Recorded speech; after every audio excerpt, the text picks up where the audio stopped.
Mesa Airlines is notorious for having some of the most subjective Bombardier CRJ-900 aircraft out there. Today, we're going to be flying on one of their examples from Denver to Tulsa. It's going to be super interesting to assess this aircraft and really see if it's really that bad.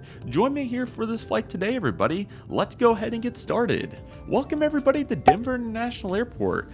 I've just arrived here on a 4-hour layover after flying a United Airlines Boeing 757-300 in from Los Angeles. Definitely check out that trip report if you haven't already.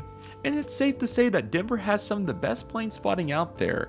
From all the different aircrafts including Boeing 777s, Embraer 175s, and Boeing 737s, there's so many really cool aircraft to catch here, and the perfect place to do that is the outdoor patio at Concourse C, one of the best kept secrets for plane spotting in the United States. It's open air, has great views of the runways, and offers a totally unique spotting experience compared to the glass heavy terminals. From Dreamliners to the regional jets zipping off of the runway 35s, it's non-stop action all the time here at Denver International Airport. And with that late summer golden hour lighting kicking in, this was honestly some of the best lighting I've ever had at Denver International Airport, and we'll definitely get to see more of this in upcoming spotting sessions. With that said, it's time to take it over to our gate, everybody, where we'll be here at gate B60, where we have this Bombardier CRJ-900 registered November 944 Lima Romeo, a 2006 built aircraft that was delivered to Mesa Airlines, operating for American Eagle for quite some time before coming over to the United Express brand. Boarding began about 30 minutes before departure, so let's just go ahead and get on board and take a look at this, everybody. This particular aircraft wears the standard CRJ-900 blueprint, long, narrow, and purpose-built for high-frequency, short-hour routes like tonight's leg to Tulsa. With this said, the cabin was certainly showing its age, but it was definitely functional on this brief ride ahead to Tulsa. Welcome to seat 18A, everybody, a window on the left side of the aircraft just ahead of the engines. The 2-2 layout avoids any middle seats, which is certainly a great advantage for passengers. Legroom was modest, and the cabin still had that unmistakable American Eagle styling. It had the various stitches and definitely that gray seat back. It was safe to say that these aircraft are well overdue for a refresh. No wonder they got retired recently. There was no seatback IFE, and although streaming was available through the United app, the Wi-Fi was in and out, pretty typical for these Mesa CRJ-900s. With that said, we pushed back from gate B60 right on schedule, and just as the sun was starting to get ready to go below the horizon, let me tell you, this was one of the best sunsets I have ever seen at Denver International Airport. Seated here in 18A, we're going to get an absolutely stellar view of not only the sunset, but also the sound of the CF34s firing up here on the runway. And let me tell you, once we were taxiing out and getting ready to line up here for takeoff, it was just absolutely stellar, and the timing worked out so well in getting to the runway just in time for this beautiful takeoff, and you're going to see the sun through the clouds. It was just absolutely magnificent. With that being said, let's go ahead and take off from runway 34 left at Denver International Airport, everybody. I really hope all of you enjoyed this, and let's go ahead and power down the runway, everybody.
It's safe to say that Denver views never disappoint when it comes to scenic departures, and this one was absolutely gorgeous. Shortly after leveling off here, the crew began a light snack service. Even on a short hop like this, United still offers a treat.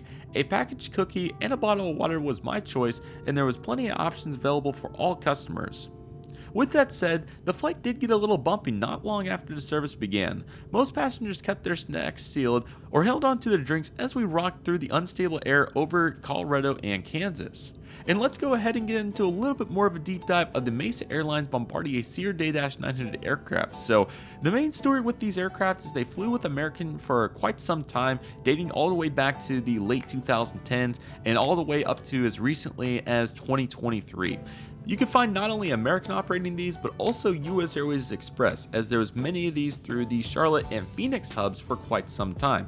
And it was a very distinctive aircraft when you'd always see it, because most of them had the upright winglets, and some of the aircraft for that time, like Delta Connection aircraft, would always have the slanted winglets. So you'd know when you'd run into a Mesa CRJ-900. But it's certainly really cool to think about the history that these aircraft had and all of the contributions that they made. It's also worth noting that Mesa Airlines has large operations in Phoenix with their maintenance operation, and they also have other hubs as well for their Embraer 175 aircraft at Houston George Bush Airport. So you're certainly going to see Mesa in a variety of ways, and they also had recent moves that they're going to be merging with Republic Airways, which I think is a very fitting merger, as they'll combine to make a very large regional carrier with all kinds of Embraer ERJ-175 aircraft types.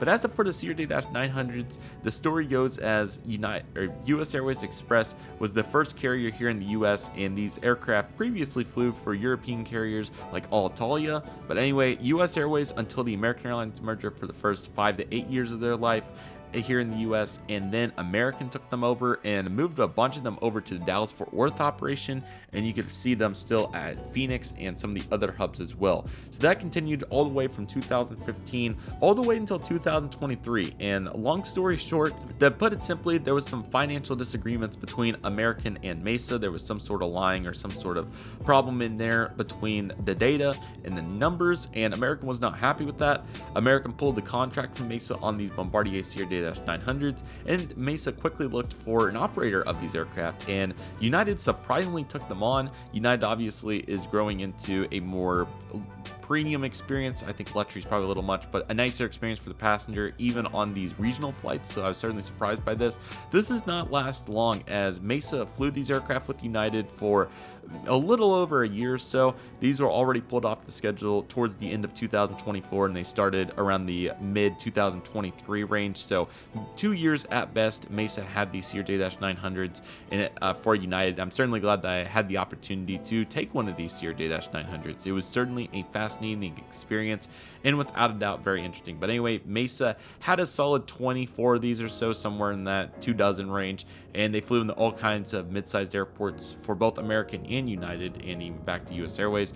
But most recently for United, places like Tulsa, Wichita, Springfield, Missouri, Little Rock, Shreveport, these kinds of airports. And obviously with 76 seats, it really made sense. But obviously a decent amount of legroom, and like I mentioned, they obviously, because it wasn't a long-term contract, kept the American Eagle interior pretty dated, pretty rough, and you'll see that throughout the footage here as we continue to make it through on this flight. It was certainly interesting, to say the very least. But with that being said, the rest of the flight was pretty peaceful. It was a little bit shaky at times, but the views outside were definitely nice, watching the sun go down. But the views outside certainly made up for it as we continued to go away from that sunset, heading home towards Oklahoma.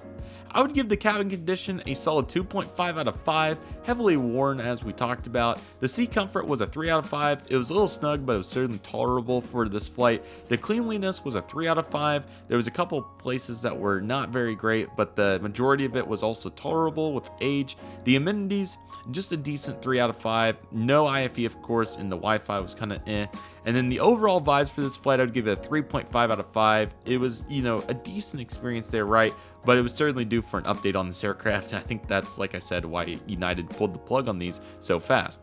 With that being said, we went ahead and started our descent into the Tulsa International Airport as the night settled in.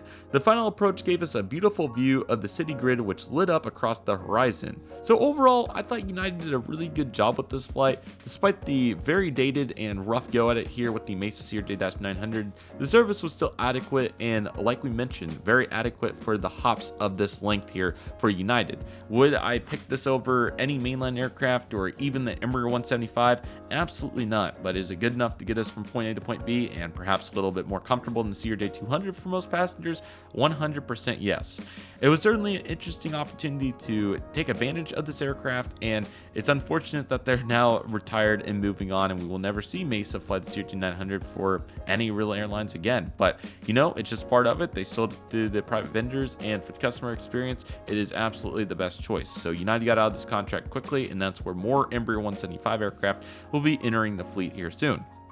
But I really hope all of you enjoyed the assessment today, and this is obviously now a gone product, but it was still really cool to come back and, you know, reflect on quite a tremendous experience. We'll be seeing a bunch of United mainline coming up, so it's always great to get a regional jet when we get an opportunity. So with that being said, let's go ahead and land on runway 36 right at Tulsa International Airport, everybody. I really hope all of you enjoyed this, and let's go ahead and set it down, everybody.